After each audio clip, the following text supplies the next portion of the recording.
दोस्तों, कहा जाता है अपने समय में ओशो ने खुलकर सेक्स के ऊपर चर्चा की, लोगों को सेक्स और आध्यात्मिकता के ऊपर एक सही मार्गदर्शन प्रदान किया। ओशो ने अपने कई प्रवचनों जैसे संभोग से समाधि और अन्य कई प्रवचनों में कामवासना से मुक्ति के उपाय बताए हैं। स्त्री चरित्र, पुरुषों का चरित्र, ह्यूमन साइकोलॉजी, सेक्स से जुड़ी भ्रांतियां के बारे में बताया है और व्यक्ति कैसे सेक्स की ऊर्जा का उपयोग करके परमात्मा तक पहुंच सकता है। ऐसे ही कई प्राचीन गुप्त रहस्यों से पर्दा उठाया है ओशो ने। दोस्तों, कहा जाता है ओशो से बड़ा और महान दार्शनिक अभी तक मानव इतिहास में नहीं हुआ है। ऐसे ही एक बार ओशो ने अपने प्रवचनों में एक बहुत बड़े रहस्य का खुलासा किया। जैसे ही बच्चा पैदा होता है वैसे ही उसे दूसरे की जरूरत मालूम होने लगती है। माँ के बिना भूखा हो जाता है। माँ की जरूरत तो माँ के स्तन की जरूरत, इसलिए लोगों के मन में माँ के स्तन की प्रतीक्षा जीवन भर बनी रहती है।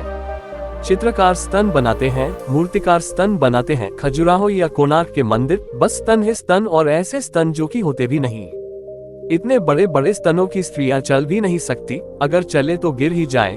कविताएं स्तन की है कि हर चीज स्तन के आसपास घूमती, कुछ कारण होना चाहिए, गहरा कारण होना चाहिए। कारण यही है कि बच्चे का पहला अनुभव इस जगत का स्तन का अनुभव होता है, और पहला अनुभव महत्वपूर्ण अनुभव है, और पहले अनुभव की छाप जिंदगी भर पीछे रहती है।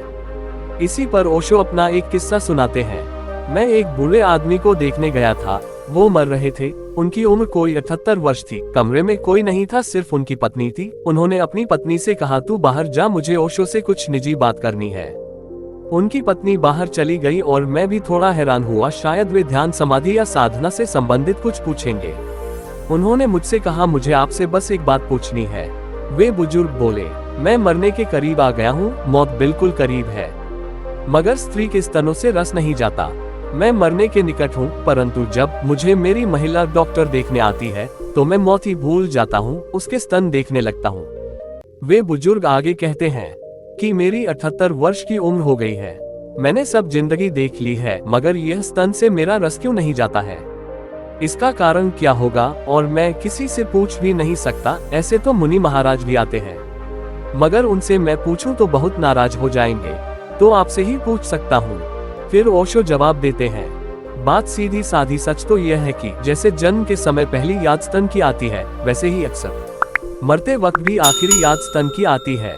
वेस्टर्न कंट्रीज में जिन्होंने इस पर खोजबीन की है, उनका कहना है कि मरते वक्त आदमी आखिरी क्षण में स्तन की याद करते ही मरता है, वहीं उसकी नए घर में प्रवेश की यात्रा है। ऐसे वर्तुल पूरा हो गया।